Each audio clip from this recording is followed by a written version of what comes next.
Uma pergunta interessante. Por que será que Deus pediu a Moisés que construísse um santuário? Qual era o propósito de Deus ao pedir ao seu servo para fazer um santuário? Bom, o que era um santuário? O que significava isso que está escrito aqui na Bíblia? O santuário era uma tenda portátil que era montada e desmontada no deserto quando o povo de Israel saiu do Egito, da escravidão, e começou uma caminhada em direção à terra de Canaã, a terra prometida. Então Deus pediu a eles que construíssem um santuário. Mas havia uma razão muito forte para que isso pudesse acontecer, para que esse pedido fosse feito por Deus. A razão principal era o seguinte: Deus queria ensinar o seu povo a respeito do plano da salvação. Deus queria que o seu povo soubesse como seria o plano de Deus para salvar a humanidade. E para ensinar a mensagem do plano da salvação, Deus pediu a Moisés que fizesse um santuário. O santuário era como uma escola, era como uma sala de aula, onde Deus queria dar as lições do reino dos céus aos seus filhos, especialmente aos israelitas.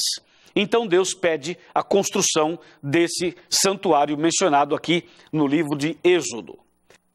E foi exatamente isso que Deus fez. Deus mostrou um santuário em uma visão para Moisés. E o santuário que Deus mostrou, como a gente já leu no verso 9, era o santuário celestial. Então, diante desse quadro de separação, Deus pede a Moisés que faça um santuário para que Deus possa habitar no meio deles. A ideia de Deus era que através do santuário ele pudesse estar no meio do seu povo e através disso pudesse ensinar ao povo o plano da salvação. O plano funcionava mais ou menos assim.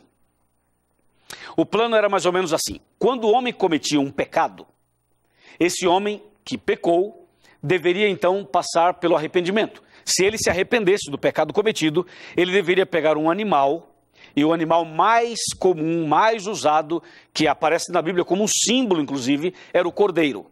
O homem pegava um animalzinho, um cordeiro, e ele ia até o pátio do santuário, colocava esse cordeirinho ali, o homem colocava a mão sobre a cabeça do cordeiro, confessava os seus pecados a Deus, e com a mão sobre o cordeiro, e ele transferia a sua culpa para o animal. Entendeu? Depois que ele fazia a oração e confessava os seus pecados a Deus e transferia a sua culpa para o animal, esse pecador pegava um facão e cortava o pescoço do cordeiro e matava o cordeiro. Quando isso acontecia, significava o seguinte: o pecado do homem arrependido era transferido para um cordeiro que morria no lugar dele. Era o inocente morrendo no lugar do culpado. Era um cordeiro morrendo no lugar do homem. Era um símbolo. Era um símbolo muito claro e muito forte do que deveria acontecer na cruz alguns anos ou algum tempo depois. Jesus Cristo um dia viria a esse mundo, nasceria da Virgem Maria e Jesus depois seria crucificado. E Jesus seria chamado de Cordeiro de Deus. Bem, então, quando Jesus morreu na cruz, já que tudo isso apontava para Jesus, quando ele morreu na cruz, aconteceu algo incrível. Eu vou mostrar para você, eu vou comentar para você durante toda a semana, mas agora já vou adiantar. Quando Jesus morreu na cruz, está escrito em Mateus, no capítulo 27, de maneira muito clara. Quando Jesus morreu na cruz, a Bíblia fala assim, que Jesus abriu os braços e disse, e falou uma frase: Pai, nas tuas mãos entrego o meu espírito. E morreu. Naquela hora, o véu do santuário, aquele véu que separava o lugar santo do lugar santíssimo, o véu do santuário se rasgou em duas partes, de alto a baixo. E a Bíblia continua dizendo, tremeu a terra e fenderam-se as rochas. Sabe o que significava aquilo? Sabe o significado disso? Significava que quando Jesus morreu na cruz, todo o ritual do santuário havia terminado.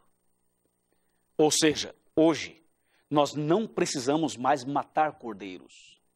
Hoje, você não precisa mais fazer sacrifícios, porque Jesus já fez o sacrifício por você e por mim.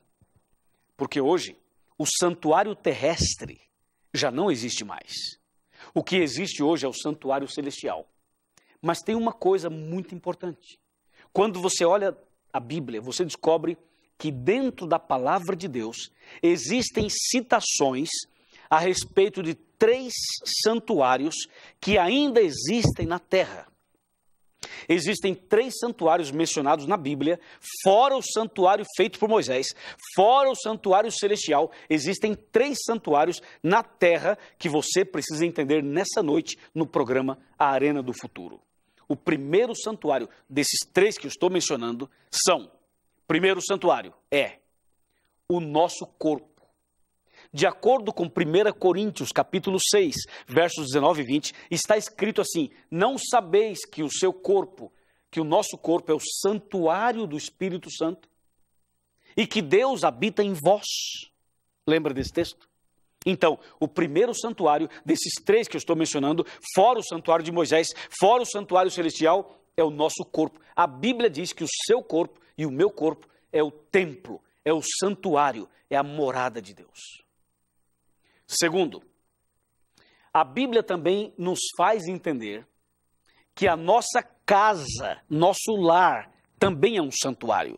Ou seja, o Salmo 84 chama a nossa atenção, o Salmo 84 e o Salmo 127, os 2 salmos chamam a nossa atenção. Eu vou citar primeiro o 127, quando a Bíblia diz que se Deus não edificar a sua casa, em vão trabalham os que a edificam. Em outras palavras, Deus não quer habitar somente no seu corpo, Deus quer habitar na sua casa. E número 3, agora eu cito o Salmo 84. Deus também apresenta a nós um terceiro santuário, que é a igreja. A igreja, a casa de Deus. Então são 3, o corpo, a casa e a igreja.